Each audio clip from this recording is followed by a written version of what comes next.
J'ai une question pour vous. Si spontanément quelqu'un vous giflait, vous feriez quoi? Vous iriez engueuler la personne? La gifler en retour? Ou bien réclamer que l'affront soit vengé, faire couler une rivière de sang pour laver l'honneur de votre lignée?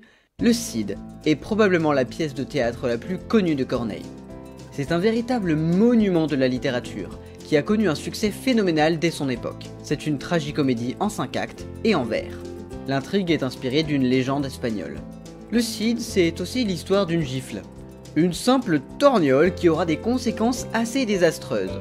Corneille aurait pu intituler sa pièce « La torgnole maudite » s'il avait eu le sens de l'humour, mais peut-être que dans un univers parallèle, il l'a vraiment fait.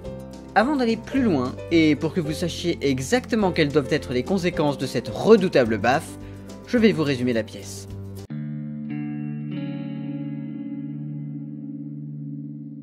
La pièce se déroule à Séville. Sans surprise, nos personnages sont des aristocrates. En l'occurrence, ils sont préoccupés par un souci bien précis, le mariage. À l'ouverture du rideau, la jeune Chimène est en pleine discussion avec sa gouvernante, Elvire. Voilà le topo. Chimène est amoureuse de Don Rodrigue, et Don Rodrigue est amoureux de Chimène. Mais ce n'est pas à eux de choisir avec qui ils vont se marier, cette décision revient à leur père, Don Diego et Don Gomez. En outre, Chimène a un deuxième prétendant, Don Sanche. Alors oui, je sais, ça fait beaucoup de noms d'un coup, mais en fait c'est assez simple. On a juste une structure de triangle amoureux classique, avec amour réciproque d'un côté, et amour à sens unique de l'autre. Chimène est un peu inquiète pour son avenir, mais Elvire lui apporte de bonnes nouvelles. Don Gomez voit d'un bon œil la perspective d'un mariage entre les deux amoureux, et si rien ne change, leur bonheur devrait être garanti. Si rien ne change. Un tout petit mot est parfois lourd de conséquences. Signalons au passage que l'infante de Castille est aussi amoureuse de Don Rodrigue, ce qui vient un peu compliquer notre beau triangle et lui donner des allures de constellation du zodiaque. Votre horoscope s'annonce tendu, ma chère. Ah, et au cas où vous ne sauriez pas ce qu'est une infante, Corneille a la gentillesse de nous le préciser dans le texte. Une infante, c'est une fille de roi. Elle est d'un rang largement supérieur à celui de Rodrigue, il est donc impensable qu'elle l'épouse. Elle attend donc avec impatience le mariage de Rodrigue et Chimène, ne serait-ce que pour être débarrassée de la tentation. Tout le monde a donc l'air de s'accorder sur une chose. Ce mariage, ce serait quand même une super idée. Don Diego, le père de Rodrigue, et Don Gomez, le père de Chimène, se retrouvent pour en discuter. Ou, devrais-je dire, pour se disputer. Voyez-vous, Don Diego est un vieil homme, faible et fatigué. Mais dans sa jeunesse, il était un guerrier redoutable, et le roi vient de le récompenser en le faisant gouverneur du prince de Castille. Don Gomez est lui aussi un guerrier renommé, au sommet de sa puissance.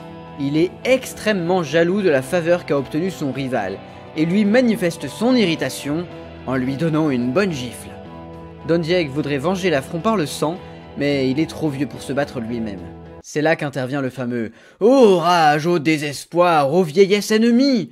Il provient de cette frustration que ressent Don Diego, incapable de satisfaire son propre désir de vengeance. Don Diego demande à son fils d'affronter Gomez en duel, afin de laver l'honneur de la famille. Rodrigue est mis face à un dilemme. S'il obéit, il fait mourir le père de Chimène et peut dire adieu à ses prétentions de mariage. Mais s'il refuse, sa famille se voit déshonorée. Il est obligé de choisir entre l'amour et l'honneur. Et après 3 pages de délibération, il finit par choisir l'honneur. L'affront sera noyé dans le sang.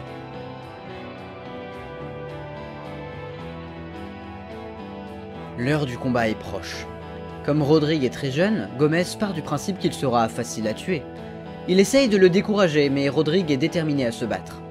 Les deux sortent de scène, prêts à en découdre. Pendant que Chimène se lamente, l'infante de Castille se laisse gagner par l'espoir. Malgré la différence de rang, elle se verrait bien épouser Rodrigue, et sa gouvernante ne parvient pas à dissiper ses illusions. Le roi en personne entre alors en scène, bien décidé à faire entendre raison à cet imbécile de Don Gomez. Il voudrait empêcher le duel, mais arrive trop tard. On l'informe que Don Gomez est déjà mort, tué par Rodrigue.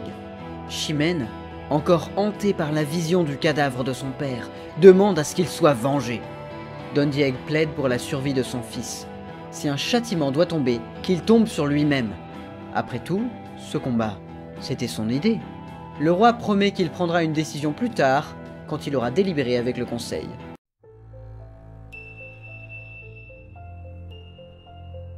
Le roi délibère en coulisses, mais les choses ne vont pas assez vite pour Don Sanche. Vous avez oublié qui c'était? Mais si, c'est le rival de Rodrigue, le 3e point du triangle. Bref, Don Sanche propose de venger Gomez en tuant Rodrigue, si Chimène le désire. Bah ouais, j'allais te le dire, perpétue le cycle éternel de la vengeance, en voilà une bonne idée.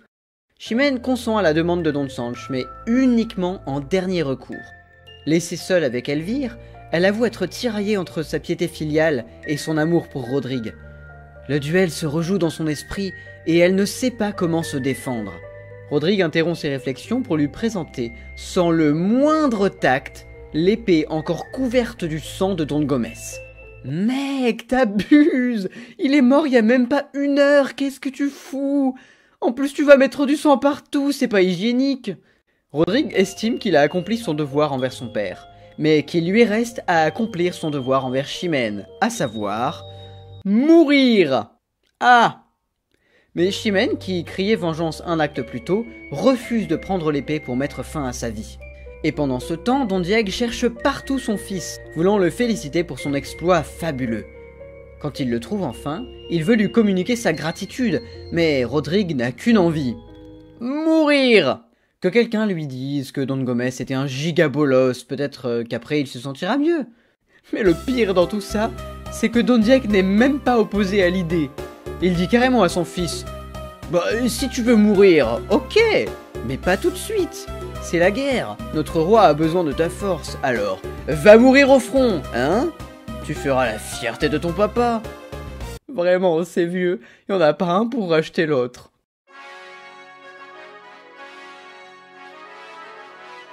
C'est la guerre, mais c'est pas grave, parce que Rodrigue en fait s'en sort très bien. À la tête d'une petite armée, il parvient à repousser les troupes de l'envahisseur et à capturer 2 rois. Il obtient au passage un nouveau surnom donné par ses ennemis, le Cid. L'opinion publique penche en sa faveur, brusquement plus personne ne songe à le faire exécuter pour venger Don Gomez. Enfin si, une personne persévère dans son désir de vengeance, Chimène. Pourtant, le roi essaye de la tromper. Il lui fait croire que Rodrigue est mort au combat, voulant estimer à sa réaction la force de son amour. Chimène manque de s'évanouir. Le roi en déduit qu'elle est très amoureuse. Mais lorsqu'elle apprend la vérité, Chimène, qui a manifestement hérité de l'orgueil de son père, prétend qu'elle s'était évanouie de plaisir en apprenant la mort de Rodrigue, et continue à réclamer sa tête. Et je croyais que moi j'étais doué en autosabotage. Avec regret et dépit, le roi autorise un nouveau duel judiciaire. Chimène doit choisir un champion qui saura réparer la faute commise par Rodrigue. Don Sanche s'avance et propose d'être ce champion. Chimène accepte. Bon, il fallait bien que ce personnage serve à quelque chose.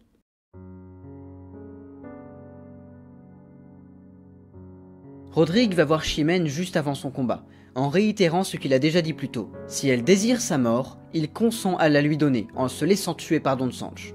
Chimène est toujours en colère, mais elle sait aussi que si Rodrigue meurt, elle devra épouser Don Sanche, ce qui est absolument inadmissible. Elle fait donc comprendre indirectement à Rodrigue qu'elle l'aime encore, et il repart bien déterminé à remporter le duel. Ouf, elle n'est pas complètement inconsciente. Je commençais à m'inquiéter. Pendant ce temps, l'infante de Castille se demande si elle pourrait épouser Rodrigue maintenant qu'il a acquis la gloire au combat. Mais meuf, t'as un rôle tellement limité dans cette pièce que j'ai failli ne pas t'inclure dans ce résumé. C'est dire si tes désirs ont des chances d'être satisfaits. Le duel se joue en hors-scène, et lorsqu'il se termine, c'est Don Sanche qui apparaît devant Chimène. Mais avant qu'il ait pu dire un mot, elle le repousse avec violence. Croyant que Rodrigue est mort, elle avoue enfin publiquement son amour.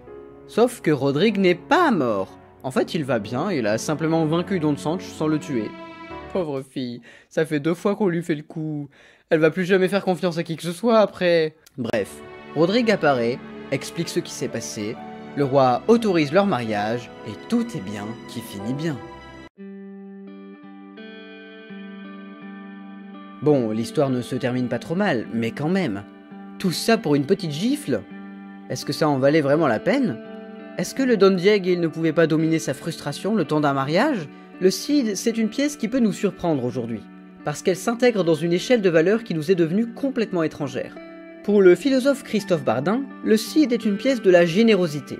Je cite le chapitre 26 de son ouvrage intitulé « Philosopher avec les œuvres littéraires ».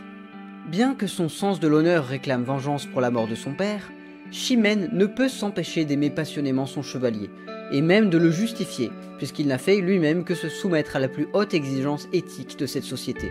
Malgré cela, et c'est ce qui fait le caractère tragique de la situation, Chimène s'obstine jusqu'au bout à demander au roi réparation, ce qui impliquerait la mort de son amant.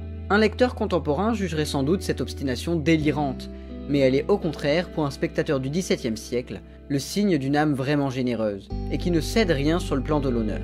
Impossible d'être heureux en ayant perdu sa dignité. Il vaut donc mieux sacrifier toute joie et tout plaisir plutôt que de vivre misérablement en ayant perdu sa valeur. Je trouve qu'il résume assez bien le décalage patent entre le sentiment perçu par le lecteur contemporain et celui que la pièce cherche à véhiculer. Pour comprendre le Cid, il faut réussir à se mettre dans l'état d'esprit d'un spectateur du XVIIe siècle. Il faut momentanément adhérer à leur philosophie et intégrer leur échelle de valeurs.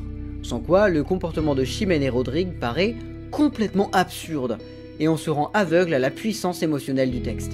Ce qui n'empêche pas d'en rigoler un peu comme je viens de le faire. Même s'il est important de connaître ces classiques, on n'est pas obligé d'avoir pour eux un respect fanatique et absolu. Malgré son incroyable succès, la pièce a été fortement critiquée à son époque, et j'ai été surpris de voir se refléter mes propres impressions dans l'opinion de certains critiques. Beaucoup ont jugé, par exemple comme moi, que l'infante de Castille était un personnage superflu qu'on aurait aussi bien pu évacuer de la pièce. Le Cid n'est pas un texte parfait. En fait, c'est un texte assez bizarre qui donne l'impression d'avoir été monté de travers et qui est pourtant d'une beauté exceptionnelle et mystérieuse. Bien joué Corneille. Bien joué.